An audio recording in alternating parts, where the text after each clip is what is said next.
Are you prepared to sign? As a real estate agent, I've got to look at you as an individual and say, all right, is it worth my time? Are you the type of client that's my ideal client, or are you going to be high hassle, high demand? And then as a pricing strategy and combined with your motivation, do I believe this is something that will eventually sell? Here's my personal philosophy. Number one, do I want to work with you? Do I like you? Number two, do you have a strong enough need to sell? And there's a time frame in mind that you need to do so, because then it's going to warrant making sense. My number one job is to get the appointment, which is a negotiation. My number two, if we're talking about sellers, is to get you to sign.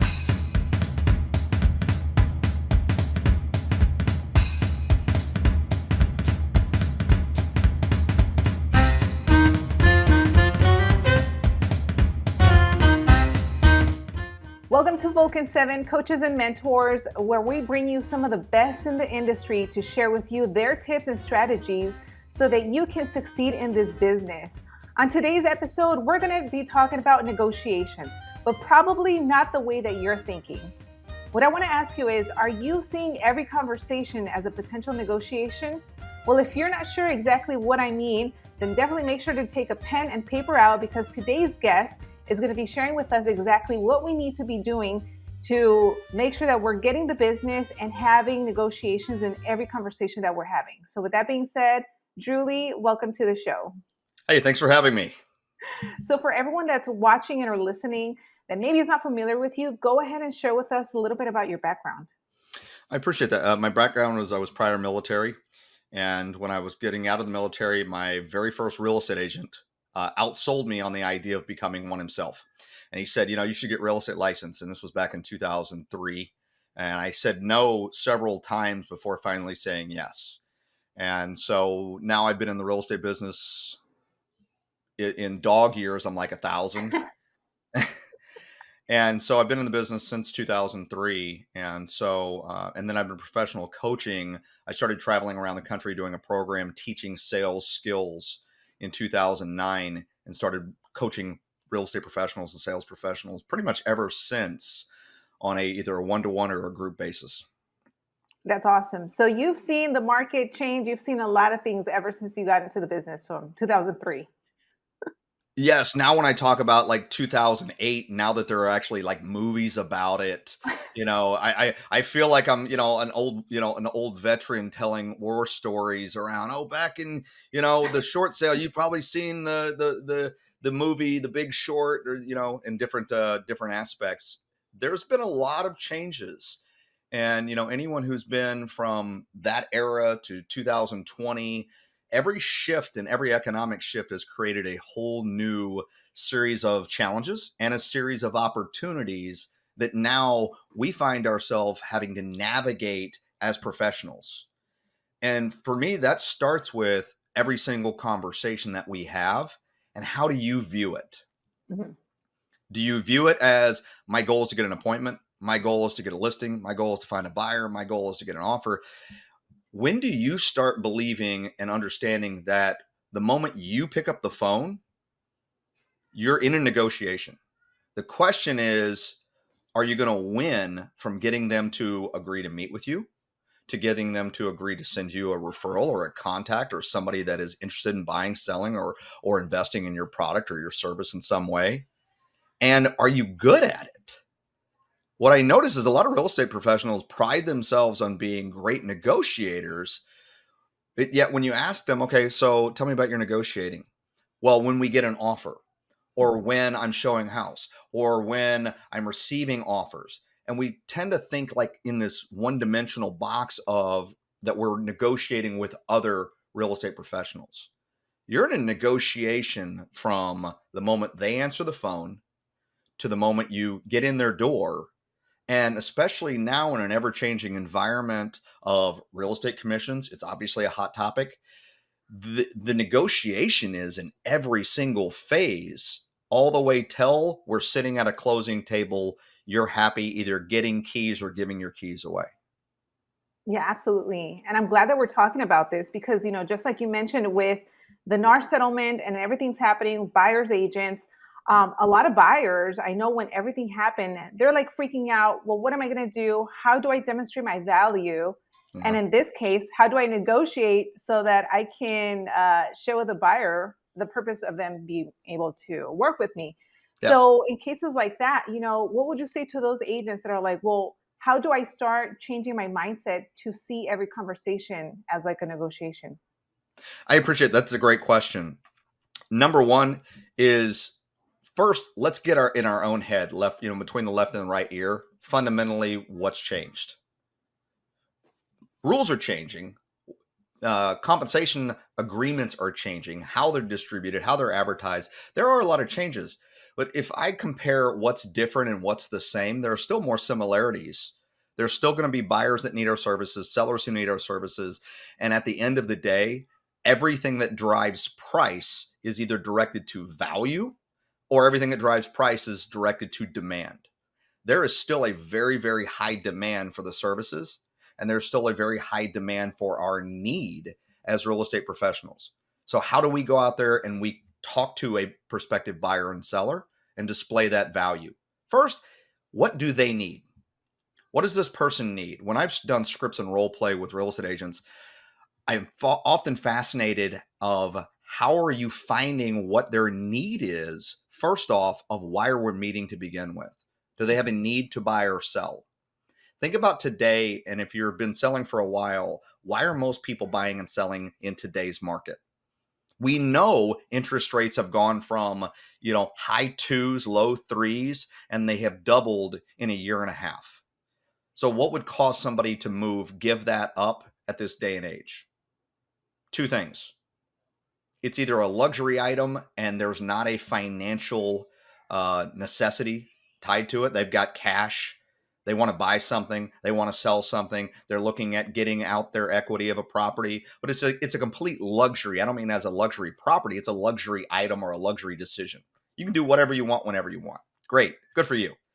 The majority of people are making decisions and they have a need. There's something going on in their life, a life altering event that is pushing this decision to purchase or decision to sell. In that negotiation, are you finding out what it is? Hey, what has us talking today? What's important about making this move or considering the value of your home? When you sell, or if you sell, where will you go? When would that be? What matters to you about that? We want to get as much information as we possibly can. And one of the keys to being a great negotiator is to learn when to stop talking. Yes, I agree. Absolutely. We're often taught, and I've trained coaches over the years, we're often taught to ask open ended questions. If you want to become a better negotiator, ask open ended questions that do not turn into multiple choice questions. I find myself guilty of this sometimes. I'll ask a question, hey, where are you moving? And before they have a chance to finish their full response, I'm saying, hey, this or this. And then you take a great question and you turn it into a multiple choice question. Ask a great question, stop talking. See how long they continue before you end and you ask your next question. One great way to do this is one of my partners taught me you grab a sheet of paper, blank sheet of paper, and a Sharpie pen, and you say, do you mind if I take notes?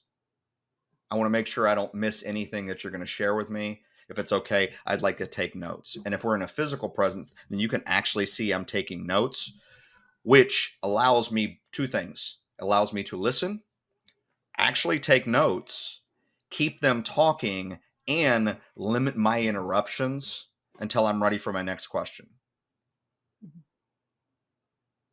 Now, as I've learned where they're going, when they want to be there, what's important about that, what they want to make on their home, then we're going to eventually move into, all right, at what point in time do I know I'm the right agent for you? A lot of real estate agents make the mistake of going on an appointment without having all of the facts they need, really arming themselves and coming in with all of their tools or their guns loaded. What I mean by that is, all right, what are all of the objections, conditions, the conversation points, the stumbling blocks, or the potential landmines that I may be walking into when I'm meeting with you today? So, for example, other than agreeing on a list price, is there anything else we really need to discuss before we list your home this afternoon? You might say, well, I'm not listing my home this afternoon, or I want to know what your commissions are, or I want to know what your success rate is, or I'm meeting with other real estate agents, or I'm not quite sure. Perfect. Okay. Other than that, is there anything else that would stop us from working together today? I may want to delay that appointment. This is sometimes where people will you send me over your information? Will you send me a pre-listing packet? Will you let me know what your commissions are? You have to first sell them on you, then sell them on the value you're going to bring. If you send somebody your listing presentation, you send them your commissions, you send them your history, you've actually given away what leverage you do have of why we're meeting in the first place. That's exactly what I want to talk about when I meet you this afternoon. Is 1 o'clock good? Is 5 o'clock still better? When would be a great time for you? And then let the uncomfortable silence do the heavy lifting. Yes, I think it's important to even say that again. Let the uncomfortable silence, you know, do the talking, because sometimes as agents, especially newer agents, they think if there's silence, I should say something because it's too awkward. And in reality, you just close your mouth and let them talk. That's exactly right. There's a term in old school negotiation, whoever talks first loses. So when is a great time to come over this afternoon? Put that on them. That's something I'm excited to share with you when we talk about compensation and how do we increase the demand for your home, thus helping you get the most amount of money. I'm looking forward to sharing that with you. Will you send it over? Well, that's exactly why I really want to walk you through it. It makes sense for you. And this is just too valuable to send you. And then, hey, you either read through or skim through. This is important. And I know getting the most amount of money for your home it matters to you. So you not only tell them what we're going to meet about, you remind them of why this matters. Absolutely. And you're setting yourself up for success, not just going and wasting time, or maybe they're not even serious. Well, the number one reason you want to find out what you're running into is because one, I have to know, can I overcome these objections? Is there something I need to learn, write down, prepare for, better prepare for going in? Or is there a condition that they are laying out that I'm not going to be able to overcome? A condition may be no matter what you say, no matter what you do, I am going to meet with other real estate agents before making a decision. If there's nothing I can say that's going to change your mind and you're in a fixed mindset, well, then I might as well be the last real estate agent to meet with you. I mean, that's going to make the most amount of sense. I want to be the last person, therefore, the only person that you meet with. Does that make sense? Absolutely. And that was going to be my next question. So I'm glad that you brought that up. When would you go if you get someone that says, I'm not going to sign, I'm meeting with other agents?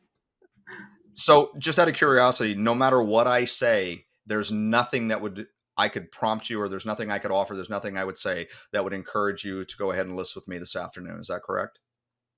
Yeah, we came off the market. Our last agent said he was going to get the job done in 30 days. And now we want to make sure we interview all of the agents before we make a decision. That actually is going to make the most amount of sense. Did you interview multiple agents the first time, or did you interview one? It was someone that a family friend referred. So it was just that one person. Just that one person. So this time you want to make sure you get it right, correct? Yes. I'm going to encourage you to do exactly that. So why don't we do this? It makes the most sense that I know I'm the right agent for you. So when is a great time for me to be the last person you interview and last person you meet with? And then Probably you're on prepared Friday. to make a decision having seen what everybody can offer at that point. Yeah. I would say next Friday. Perfect. Now, there's a reason I'm doing this, because what I'm doing that's very subtle is I'm questioning how committed are you to meeting with other agents? And if I don't believe you're going to change, I don't want you to change your decision.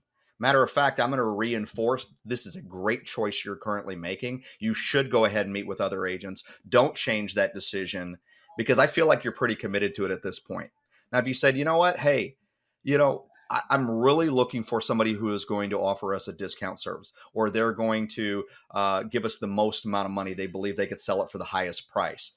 Then I may change my decision and say, you know what, then why don't we go ahead and meet? Because at that point, I don't believe you're 100% committed that you're going to meet with other agents first. Where I learned this is actually being a home investor more than even a coach or a salesperson. I used to make the mistake of when I would go in as an investor and I'm looking to buy your home, I would make the mistake of making you an offer. What I learned later is, well, it didn't really matter what I offered because you were not prepared to make a decision at that time. You were either shopping other investors, you were considering selling it with a real estate agent or listing it yourself. And I was here in good faith to make a deal, and you were actually a shopper, not a seller, not a buyer. Where that approach changed is, hey, if we can agree today, are you prepared to sign the agreement, sell your home, list with me, sign the buyer agreement, etc.? You first got to find out, are they in the framework of actually making a choice, making a decision? Now, once you've said yes, if what you say makes sense this afternoon, I'd absolutely list my home with you. Perfect. I look forward to meeting with you then. We'll go over step by step exactly what we can do to either help you get sold or how I could potentially buy your home and help you with a fast or a quick exit. Awesome. You know, something that you said that I love is when in the previous like scenario where you reinforce when they say, you know, we're gonna meet with 5 agents, we're not gonna make a decision yet. And you say, you know, do that. Because sometimes agents fall into saying, no, but right now is the time, like meet with me. And then it's almost like the seller now is like, wait, this is I already told you I'm not gonna decide. Like, don't keep Mhm. on pestering me about it. I may actually break rapport by pushing you too far. Whereas, hey, we've got a great rapport right now. You've already made a decision. I might as well reinforce that decision and stay in a good conversation, knowing that I'm going to get my shot too. And then at that time, so is there anything that we haven't discussed or we need to? And are you prepared to make a decision today? Where I find most agents stumble is when they get the tough question: what do you charge? What should we offer? Especially in the changing environment of real estate commissions. What I want to know is, hey, if we can agree today, this afternoon, when we meet tomorrow, Friday, whenever it is that we connect, are you prepared at that time if we reach a decision and we reach an agreement? Are you prepared to list with me, hire me as your real estate agent? I don't want to offer this. I do want to offer this. I'm willing to, or will you do it at a discount? Are you prepared to sign? As a real estate agent, here's my key. I've got to look at you as an individual and say, all right, is it worth my time? Are you the type of client that's my ideal client, or are you going to be high hassle, high demand? And then, as a pricing strategy and combined with your motivation, do I believe this is something that will eventually sell? Here's my personal philosophy. You may apply it too. Is number one, do I want to work with you? Do I like you? Number two, do you have a strong enough need to sell? And there's a time frame in mind that you need to do so, because then it's going to warrant making sense. I don't believe I can ever negotiate commission, which means perhaps offer a buyer agent or offer more to a buyer agent.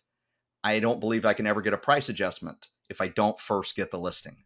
My number one job is to get the appointment, which is a negotiation. My number two, if we're talking about sellers, is to get you to sign, because then I can go from there.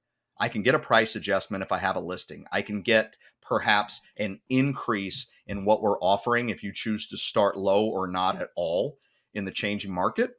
I can always come back and say, hey, I'm noticing our showings, they're not where we want them to be.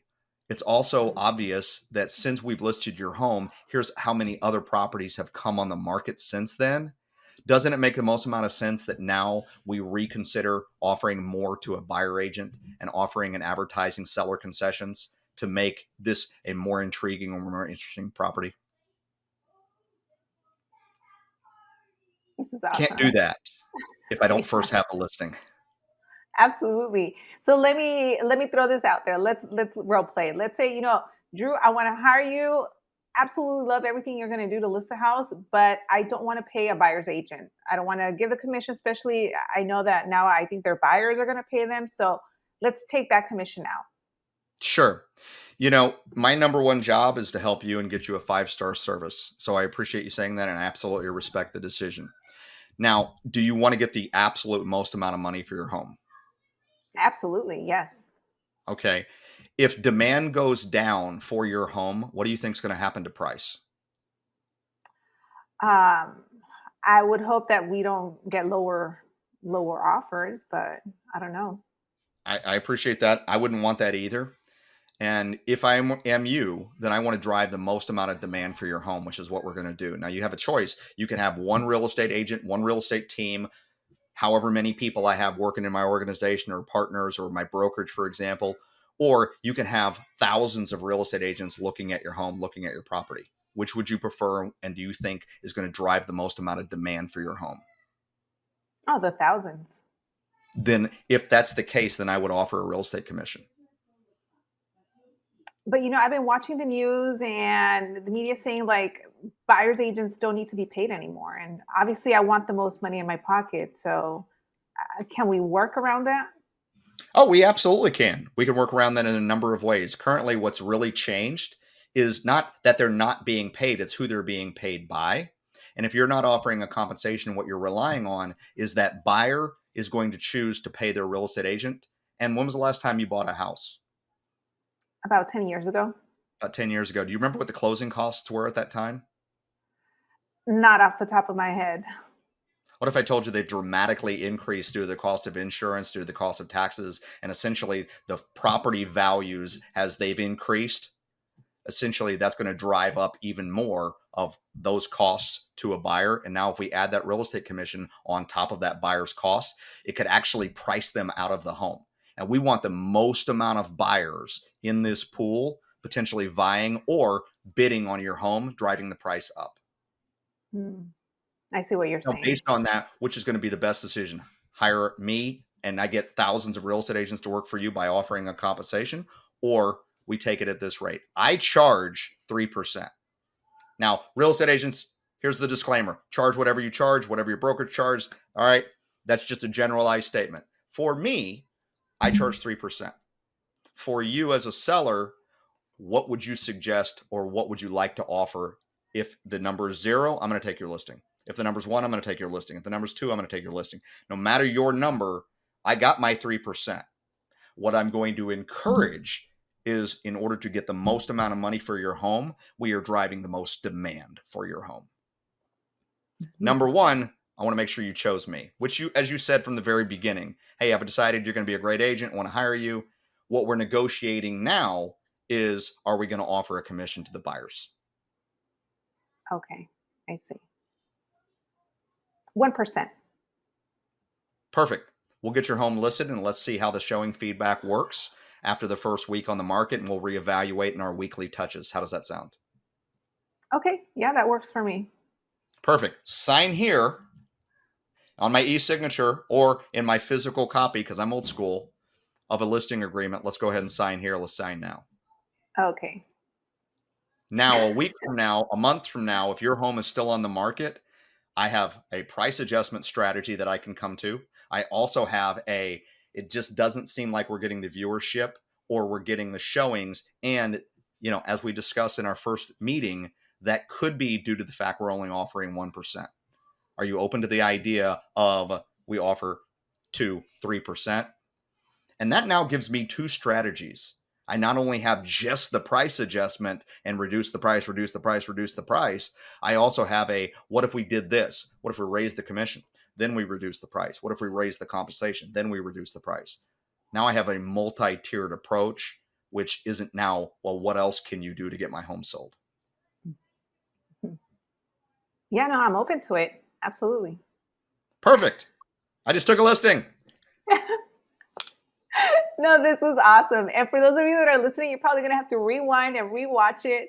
And if there's something that I wanted to share, just like watching you do this, for any agent, when you go through the situation, you have to be very assertive with what you say. You can't be like stumbling, because I just loved how you handle the entire situation where I'm like, I'm not going to pay a buyer's agent or 1%, but you already had the next line already at the tip of your tongue. You said it assertively, and it's like, okay, Dru, you're calling this a shots. I agree. Let's do this.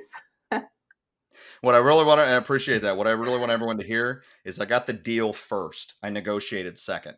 If you took one thing out of this entire call, write that down. Get the deal first, negotiate second. Absolutely. So tell us about your coaching and anything else, because after this, I know that there's going to be agents that are going to be like, you know what, I want to learn more from Dru. So go ahead and share with us. Hey, you can Instagram me at Coach Dru Lee, or you can find me at coachdrulee.com. You can actually set up a free call, a free consultation at any point in time. I do business strategy calls, and join me anytime you see me on a webinar. Love to help. Awesome. And we're going to make sure to put all of your links in the description box below. So with that being said, Dru, thank you once again for this awesome, past couple minutes of training and the quick role play for playing along. Hopefully that has helped those of you that are listening. And we'll see you on the next one. Bye.